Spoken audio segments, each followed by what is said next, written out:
most extraordinary aspects of computers is that each year they get faster and cheaper.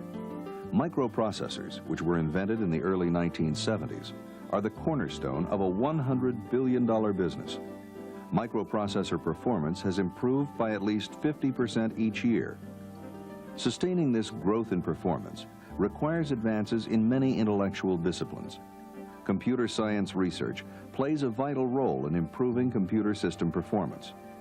One example of a research contribution is the RISC, or Reduced Instruction Set Computer, design principles, developed at UC Berkeley and Stanford. RISC systems, which use improved compiler software and simpler hardware, have doubled the rate of performance growth. RISC microprocessors now exceed the performance of the most expensive mainframe computers. The business impact of research in high-performance computing has been to change substantially the product mix and competitive position of every major computer company. Digital Equipment Corporation's first work in the RISC area began in 1982 with the founding of the Western Research Laboratory, or WRL, in Palo Alto, California. The initial work at WRL concerned a system called the Titan. It's a 15-MIP RISC workstation running Unix. Many things came out of the Titan work. Some of the CAD tools developed for the Titan are now used throughout digital for designing printed circuit boards. Some of the graphics work aimed at the Titan formed the basis of the X Windows system, which is now an international standard. But probably the most profound business impact for digital was demonstrating within digital that with about the same amount of hardware, if you took a RISC architecture approach, you could get 3 times the performance. This is a substantial improvement. This 3x performance contribution from RISC over CISC has certainly led to digital's present line of high-performance RISC systems.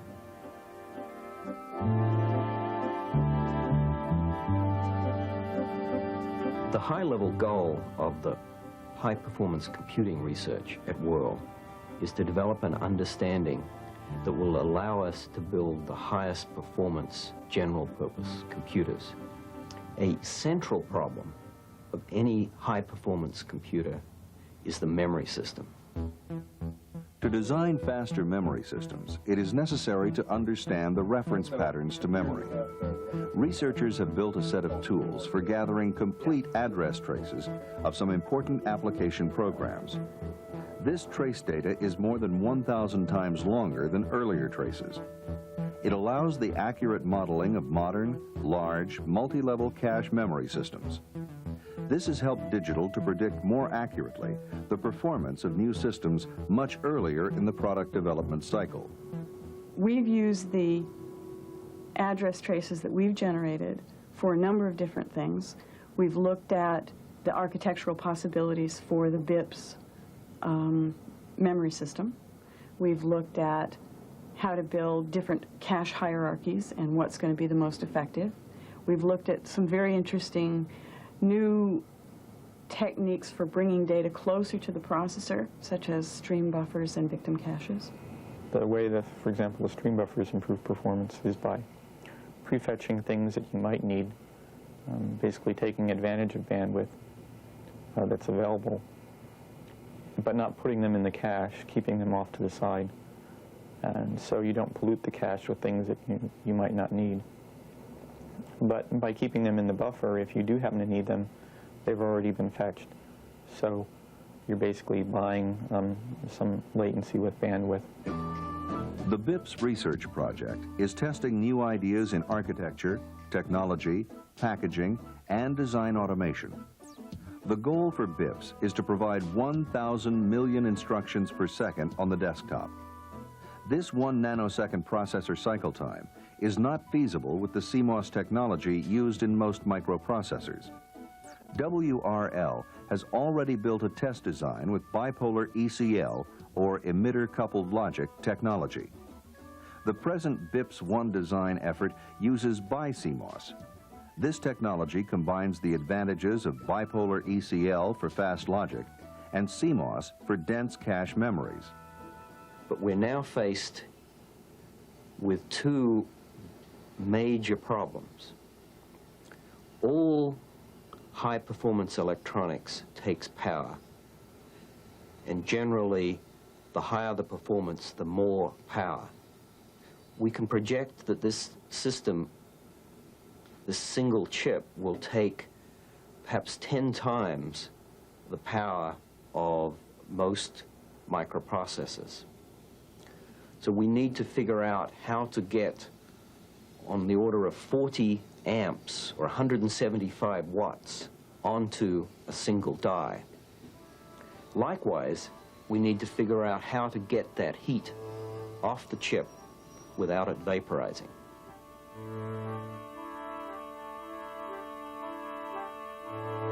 At WRL, the philosophy of research in packaging high-performance electronics is to gain the leverage of using established manufacturing processes in novel ways. Although 40 amps of current, twice that of a typical household circuit, are needed to power the BIPS microprocessor, experimentation has shown that conventional wire bonding, with an unconventional double row of bonds, is capable of delivering the power to the die. In order to achieve good noise margins, gold bus bars are used for power distribution. This technique limits voltage variation across the die to a minor 15 millivolts. The key approach in getting the 175 watts off the chip is to minimize the number of thermal interfaces. The die is bonded directly to a sealed boiler unit. This thermosiphon contains boiling water, which carries heat from the boiler surface to the inner surface of the finned heat sink. The interior of the thermosiphon is at low pressure, so that boiling occurs at about 50 degrees Celsius. However, under these conditions, boiling can become unstable and lead to highly destructive temperature oscillations. Through joint research with UC Berkeley, a good scientific model has been developed. Temperature oscillation within the die can be entirely eliminated by adding small quantities of alcohol and enhancing the boiling surface. This package will support reliable operation of a 40 amp, 200 watt die when cooled with a quiet, low velocity airflow. As microprocessor performance has grown, so have the corresponding power needs and package sizes. The power per unit of performance for BIPS 1 is projected to be similar to that of Digital's industry-leading CMOS RISC processor.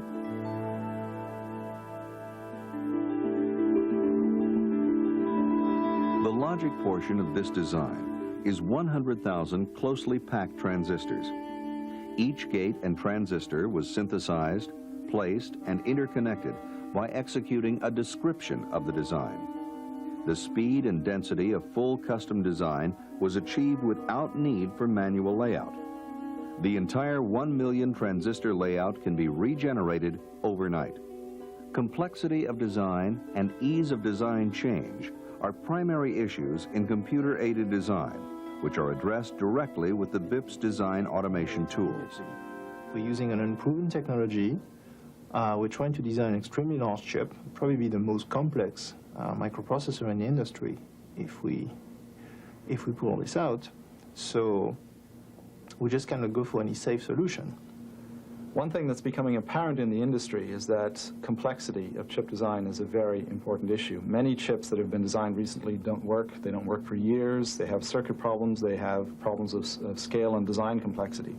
For example, the last chip we worked on was 1 million devices. The one we're working on now is 6 million devices. This is obviously a substantial scale up in the size of the problem to be solved. Now, many description techniques for circuits were developed at a time when people were manipulating small numbers of transistors, small numbers of gates. And those things really don't extend very well to large circuits.